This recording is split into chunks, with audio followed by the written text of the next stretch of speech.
چې د اقوام متحده ته طرفه دا 21 فروری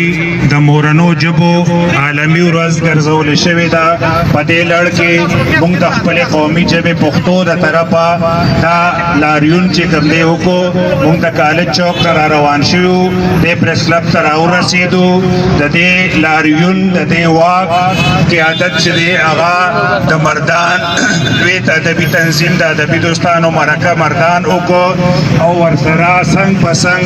د عوامي نیشنل پارټۍ، د پښتونخوا ملي پارټۍ، د جماعت اسلامي، د محبان اردو، د ملګري لیکوالان، د پښتو ادبي سنگر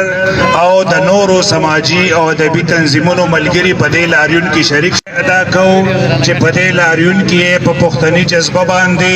موږ سره شرکت وکړو. ملګرو، دا تاریخي ورځ تاسو ته یاد وي چې موږ د پښتو ژبې په حق کې راوتی یو. پښتو ژبه زموږ د زرګونو کالو مورنۍ ژبه ده. په دې ژبه کې د هر قسمه خیالاتو د اظهار توان موجود دی، خو د بدقسمتۍ نه پښتانه د خپلې ژبې نه بېغوره دي. پښتانه د خپلې ژبې په باره کې بې حسه دي. په سکولونو کې، په کالجونو کې په پښتو ویلو باندې پابندۍ دي. د پښتو د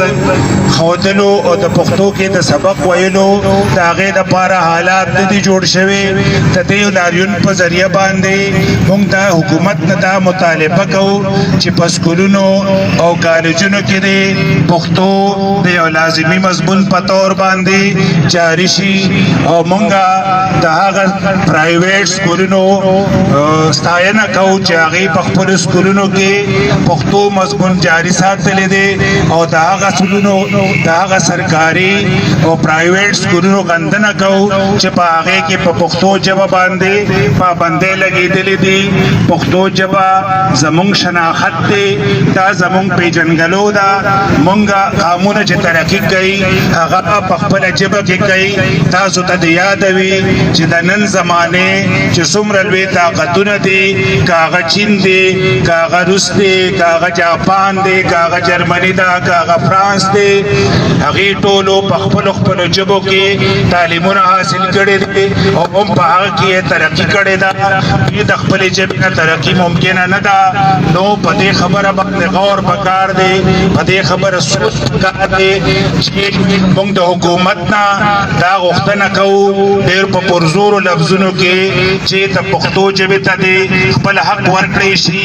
دا د تعلیم د دفتر او د سرکار ژبه وګرځولی شي او دا ژبه دې د نورو ژبو سره سیاله ژبه شي. ستاسو د ټولو د راتګ ډېره مننه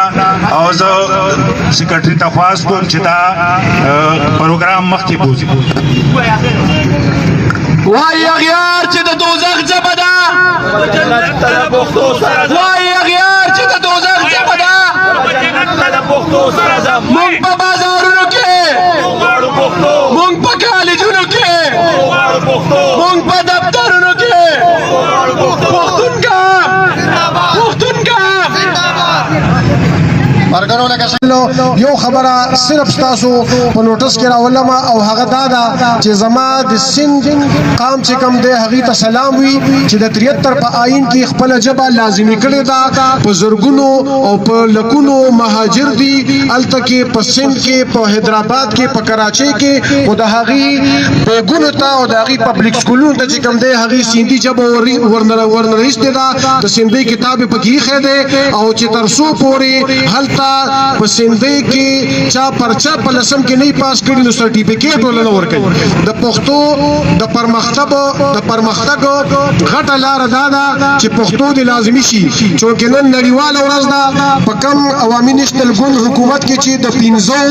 دلته چې کمې ژبې وي د هغې د نفاظ او د نصاب کم کار شوی و. زموږ دغه آئیني مطالبه ده چې دغه 15 واړه ژبې دي دلته د نصاب ژبه شي، چې د چترال والا د خپله ژبه کې سبق ووایي. زه د خپل جبه کې سبق وایم مانسری او هزاري والد په هنکو کې وای بل د پسرایکی کې وای ډی خان والا هم دې سره بچ کم دې مورنۍ جبه شتکیږي مورنۍ جبه په پرمختګ کوي خبرې